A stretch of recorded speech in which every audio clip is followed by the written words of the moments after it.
Welcome back. This is Chalewote Media, and today we are here at the Osu Castle for the Chalewote Street Art Festival. We are not out on the streets yet. We'll be going on the street tomorrow and Sunday. Now we are here in the castle. You can see a lot of artworks around. Let's just go and interact with some of the artists and get to know the inspiration behind their art. This is Chalewote Media. Stay with us.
So I am Salim.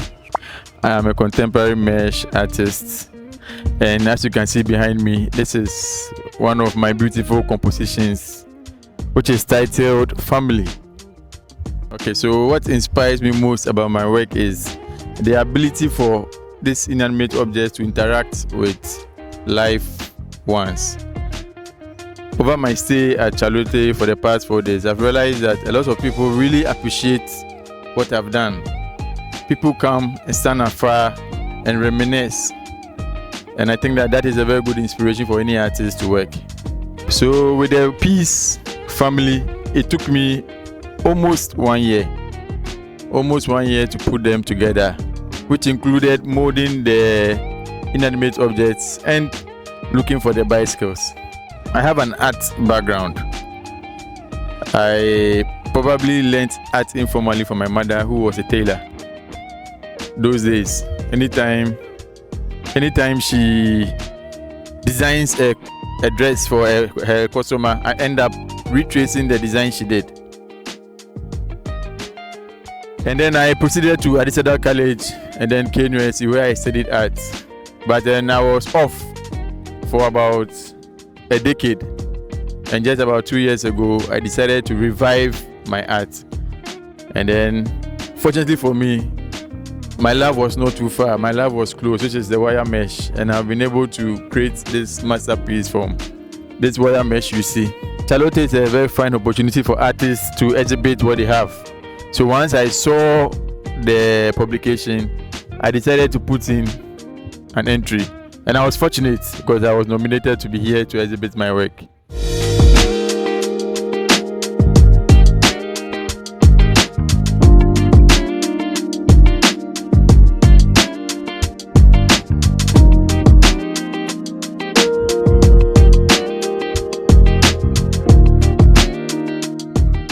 My name is Enoch Nia Mohammed. I'm a visual artist from Accra, Ghana, living and working in Accra.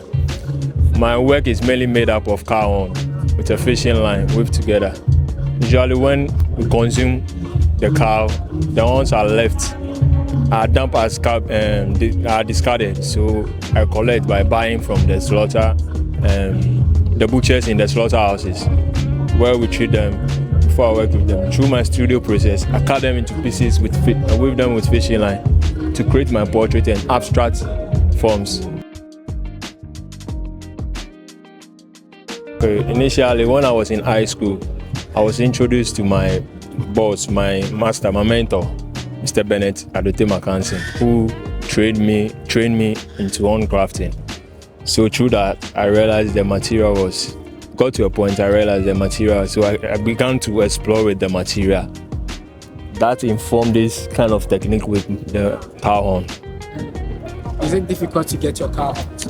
It's actually difficult because initially, when they dump it, we went to collect, but they saw that we were making money out of it, so they started selling it to us. The work itself is already challenging from beginning to end, everything. From cutting, weaving and everything. It's very challenging because the challenging part is the financing the works and stuff. So I do side work with the car horn, the jewelry aspect, so that's where I used to boost I invest into my work. I was mainly doing jewelry and stuff with the car horn, yeah. I started this technique in 2021. That's why I started using the car horn in a different way to create awareness and draw the viewer attention to the material, yeah. The art system in Ghana is like normal painting and drawing, but the art is beyond that. We can use the normal things we see around us which we can transform into art. Because these car horns, we normally see them around us, but we don't pay attention to the material. But through art, you can see it in a different form. Then you start to appreciate the material itself. So that's the whole idea about my material with the car horn, to make people aware about the material and start to appreciate the material. Yeah, it's the natural beauty, the form, the shape it comes with.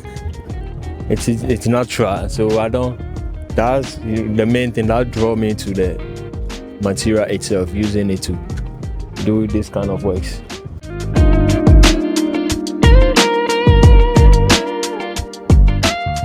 Hi, my name is Desmond Klotibuche, known as Nia Nancy. I'm a visual artist and also a contemporary artist. And my work for Chalewote this year, we were given a theme for Tales of the Giants. So we talking about Tales of the Giants, I decided to come up with masquerades, because masquerades, they disguise themselves to kind of give information to their people to fight the oppressor. So that was the main reason why I used the masquerades.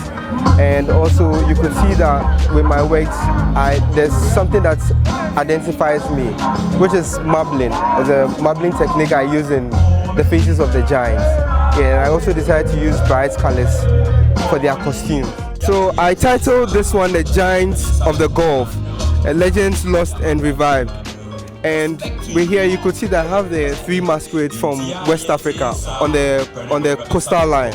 So you have the Egungun masquerade, the Winneba masquerade, and then the Takoradi masquerade. And then also they are the Independence Square, which is also located on the Gulf of Guinea, the coastal line. Yeah.